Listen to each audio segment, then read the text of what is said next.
Okay. Vijay Devarakonda గారు.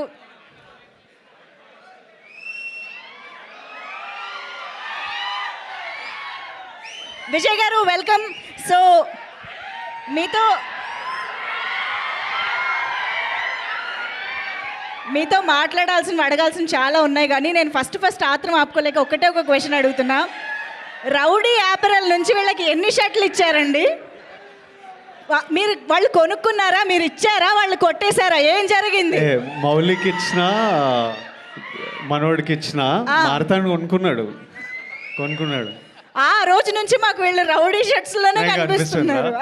వాళ్ళు ప్రమోషన్స్లో వేసుకోవడం చూసి తర్వాత నేనేదో ఫీల్ అయిపోయి, నేను ఇంకా సినిమా చూడలేదు, సినిమా రిలీజ్ అయ్యి సక్సెస్ అయినప్పుడు చాలా ప్రమోషన్లు, ఇంటర్వ్యూలు ఇట్లా ఉంటాయి కదా, మన వాళ్ళు ఇప్పుడే హిట్ కొట్టినరు, ఎన్ని ప్రమోషన్లు ఉన్నాయో, ఎన్ని బట్టలు అవసరం వస్తాయో, వీళ్ళు మనోడు ఇంటర్వ్యూలు రౌడీ వేసుకొని పోతుండు, ఎన్ని కొంటాడు అని నాకు ఎవడే. అప్పుడు నాకు బట్టలు లేకుండే, అప్పుడు డబ్బులు కూడా ఉండవు ఫస్ట్ సినిమాలకి. సో నేను మొత్తం కాస్ట్యూమ్లు తీసుకున్నా. సో మన వాళ్ళకి పనికి వస్తుంది కదా అని తీసుకొచ్చి రౌడీ బట్టలు ఇస్తే మన వాళ్ళందరూ మంచిగా ఇన్స్టాగ్రామ్లో గట్టిగా సంపాదిస్తున్నారు. నేనేదో ఫీల్ అవ్వడం తప్పితే మన వాళ్ళు బాగా లేదా. అయితే I'm happy, but I love these boys. From nothing they did whatever they did. ఒక రౌడీ స్పిరిట్ ఉంటేనే అవుతుంది అది. అందరిలో ఫుల్ ఫైర్ ఉంది. So I'm very happy to see rowdy on them. They are all rowdy. Absolutely. We are very happy to see you encouraging and supporting this beautiful talent. Thank you so much. ఇంకా చాలా మాట్లాడతాను, కానీ మీకు తెలియాల్సిన ఇంకో విషయం ఇక్కడ నేను సాయి మార్తాండ్ గారి నుంచి ఒకటి చెప్పిద్దాం అనుకుంటున్నా. ఈ లిటిల్ హార్ట్స్ అనే సినిమా యాక్చువల్గా సాయి మార్తాండ్ గారి బయోపిక్ అని నేను విన్నా. Semi biopic. Who is that Katyayani? చెప్పకూడదండి, పేర్లు చెప్పొద్దు కదా మనము. ఓ పని చేద్దాం, పేరు నిక్ నేమ్ ఉంటుంది కదా, అది చెప్పండి. లేదు నిక్ నేమ్ ఏం లేదు. సరే, ఏ పేరు చెప్పకుండా. బెంగళూరులో నా మైక్ ఉంది. అస్సలు చెప్పాను, విజయ్ అన్న అస్సలు చెప్పొద్దు అంటుండు, అస్సలు చెప్పండి నేనైతే. సరే, మాకు పేరు వద్దు ఏమొద్దు, ఒక్కసారి కాల్ చేసి కాత్యాయని భోజనం చేసావా అన్నట్టు. ఫోన్ నెంబర్ లేదు, తీసేసిన, మార్చేసింది ఆమె.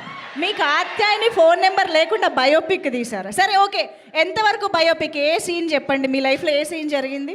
రాజాగాడికి సాంగ్ ముందు ఉంది కదా, ఆ 3 minutes కన్వర్జేషన్ సేమ్. రాజాగాడికి సేమ్. ఇంకోటి మెయిన్గా రాజీవ్ కనకాల గారిది మౌలిది ఉంది కదా, కాంబినేషన్ యాజ్ ఇట్ ఈస్. ఓహో ఓకే. మీరు మీ నాన్నకి చూపించిన ఫస్ట్ టాలెంట్ ఏంటి? ఫస్ట్ టాలెంట్ మా డాడీకి స్విమ్మింగ్ చూపించిన. స్విమ్మింగ్. నీకేమొచ్చు అంటే ఈత వచ్చు అన్నట్టు చెప్పారు ఆయన. దూకేసిన, స్విమ్మింగ్ రాకుండా. మా డాడీ ఇంకెప్పుడు ఏ క్లాసెస్ తీసుకోవాలి. ఓకే. అయితే నేను యాక్చువల్లీ కొన్ని స్టోరీస్ విన్నాను. ఈ సినిమాలో అఖిల్ కంటే కాత్యాయని ఎలా అయితే ఏజ్లో కొంచెం పెద్దదో, ఇక్కడ ఉన్న వాళ్ళల్లో కూడా కొంతమంది కేసెస్లో అలా జరిగింది అని విన్నా. వంశీ నందిపాటి గారు ఎక్కడున్నారు? నాకు ఎక్కడ కనిపించట్లా. అటు వెళ్ళారా? ఓకే. బన్నీవాస్ గారి విషయంలో అలా ఏం లేదా? సార్ మీరు సజెస్ట్ చేయండి సార్, మీ ఇక్కడ ఉన్న వాళ్ళల్లో మీ డౌట్. వాళ్ళ ఏజ్ కన్నా పెద్దవాళ్ళు. డెఫినెట్గా మౌలి దగ్గర అయితే ఏజ్ కన్నా పెద్దోళ్ళు ఒకళ్ళిద్దరన్నా 100% ఉంటుంటారు. ఒకళ్ళిద్దరా?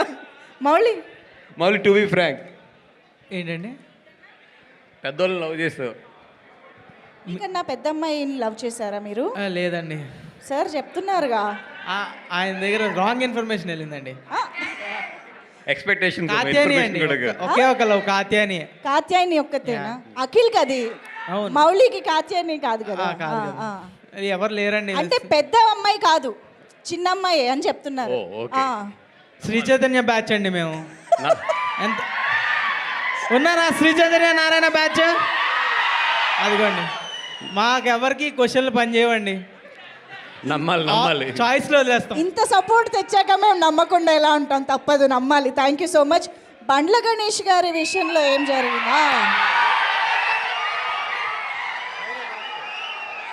వయసులో అబ్బాయి కన్నా పెద్దదైన అమ్మాయిని లవ్ చేయడం గురించి మీ అభిప్రాయం? నాకు ఆ వ్యవహారాలు లేవమ్మా. నాకు అట్లాంటివి ఏం లేవు. అలాంటివి ఏం లేవు నా జీవితంలో. లవ్ చేయటాలు లేవు. క్రష్ కూడా లేదా సార్? క్రష్ గ్రిషల్ నాకు అడదాం. ఎలా సార్? ఎవరికి రిక్వెస్ట్లు పంపించడం, మెసేజ్లు చేయడం? అసలు అంత టైం వేస్ట్ చేయలేదు ఎప్పుడు నా జీవితం. Okay sir, thank you so much. ఇంత నిర్మోహమాటంగా చెప్పాక ఏం చేస్తాం. కాదు మౌలి, యాక్చువల్లీ మీరు మొన్న జరిగిన సెలబ్రేషన్స్లో ఒక్కొక్కరు ఒక ఆణిముత్యం లాంటి స్టెప్ వేశారు స్టేజ్ పైన. అందరూ చాలా షాక్లో ఉన్నారనమాట. ఇంత కష్టమైన కొరియోగ్రఫీ ఎలా చేయగలిగారు వీళ్ళ ఎవరి నుంచి ఇన్స్పిరేషన్, ఎవరి నుంచి ట్రైనింగ్ అని చెప్పేసి. సో మాకు ఒక్కసారి మీ డ్యాన్స్ ఎక్స్పర్టీస్ గురించి చెప్తారా? ఫారెన్ ఎక్స్పర్ట్స్ ట్రైన్ చేశారండి మమ్మల్ని.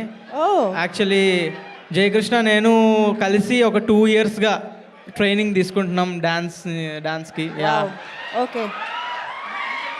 అంటే ఇప్పుడు నాటు లాగా మీరు విజయ్ అన్న కూడా మా టీంలో జాయిన్ అవ్వాలి, కానీ ఆయన వేరే ఇన్స్టిట్యూట్కి వెళ్ళిపోయారు. విజయ్ అన్న జాయిన్ అవుతావు మా ఇన్స్టిట్యూట్లో? నేర్చుకోవాలి మీ ఇన్స్ట్రక్టర్ దగ్గర, నేర్చుకుందాం నెక్స్ట్ టైం ఈసారి. థ్యాంక్స్ అన్న. అంటే మరి మీరు నెక్స్ట్ షైన్ అవ్వాలి కొరియోగ్రఫీలో అంటే వెళ్ళాల్సిందే సార్, తప్పదు. యా, విజయ్ గారు ఎప్పుడైనా ఇంత కష్టమైన స్టెప్ మీరు వేయగలిగారా? కొంచెం రిహర్సల్ కావాలి కదా, అది ఈజీగా రాదు. మినిమం 2 ఇయర్స్ రిహార్సల్ కావాలి. అది ఫస్ట్ బ్లడ్లో ఉండాలి టాలెంట్, తర్వాత ఫారెన్ మాస్టర్ ఉంటే అవుతుందేమో. జయకృష్ణ కార్ట్వీల్ ఏమన్నా కొట్టినవారా? అసలు ఏం జస్ట్ నెక్స్ట్ ఫ్రంట్ ఫ్లిప్లు ఇవే మిస్సింగ్. ఏమన్నా కార్ట్వీల్ కొట్టినావా అసలు? Thank you so much. మళ్ళీ కలుస్తాను సార్ మిమ్మల్ని ఇక్కడ.